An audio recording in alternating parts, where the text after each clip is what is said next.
This question is from Mithun Prabhu. He asked, Hare Krishna Guruji, can you explain the statement? Krishna says, everything lies in me and in everyone. It's me behind every action. And he also says he never disturbs someone's action. He only manages the outcome. So where exactly Krishna is saying this, Prabhu? He never disturbs someone, manages the outcome. Yeah, so I think the question is not clear. So let me unmute Mithun Prabhu so that he can ask his question. Hare Krishna Guruji. Hare Krishna, Hare Krishna, Hare Krishna. This question was actually asked by not by my friend to me, so I am still learning on the way. But he said that all actions or outcomes are based upon. I mean, it's all done by our own, what do you call karma? So which makes us do those things. But at the same time, he said, you say that God is inside us, so he does not. He manages only outcome. So I don't know if the question is clear. What we need to understand from Bhagavad Gita, Prabhu, whatever actions we are doing, we are not doing anything, and Krishna is also not doing it. It's only done by our swabhava. Every one of us have got our swabhava. So our swabhava is based on the swabhava prabhavai gunahi. The swabhava is produced from the gunas, the three modes of material nature. So that's what swabhava prabhavai gunahi. So from the gunas only this swabhava is there. So that way all the activities, actions are carried out by this swabhava. That's what we need to understand. So Krishna is asking us not to get attached to the results. So then we will not be controlled by this swabhava. So we need to give up the attachment to the results. We don't have to give up the results, but we need to give up the attachment to the results. So then we'll be able to free ourselves from this swabhava. Otherwise, we will be doing only by this swabhava will be doing everything. We are not doing anything. You understand that point, correct? So Krishna is saying that I am also not doing anything. Krishna is saying that I am not responsible for anyone's good or bad deeds. That also he says.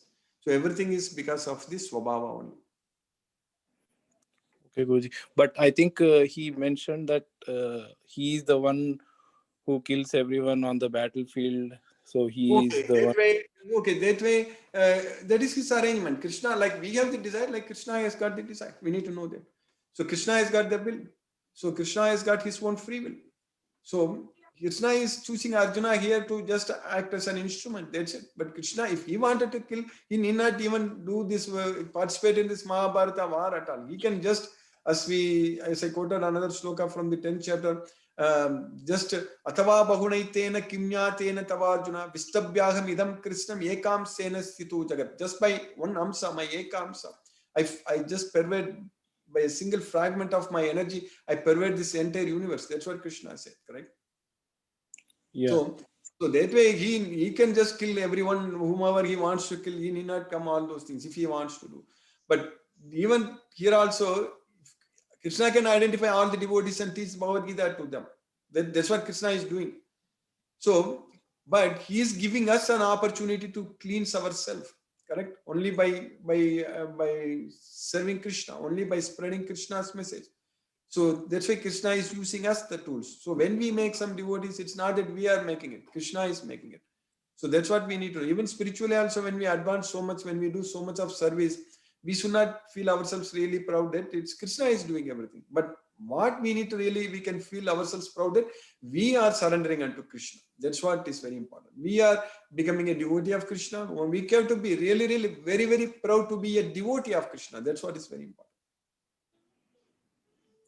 So you should not be proud. Should not get that attachment that we are proud to be a Krishna devotee. Just pray that you are grateful to be his devotee. Oh yeah, we have to be very proud that we are a devotee of Krishna. There is no doubt about it. So that we can think about it.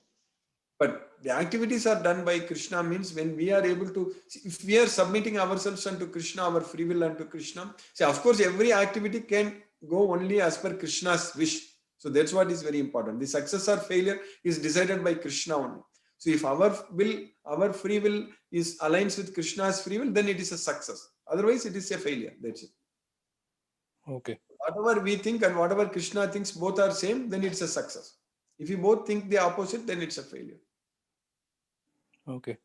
Got it. Thank you, Guruji. Get that point, correct? Hare Krishna. Hare Krishna. Hare Krishna. Thank you, Guruji.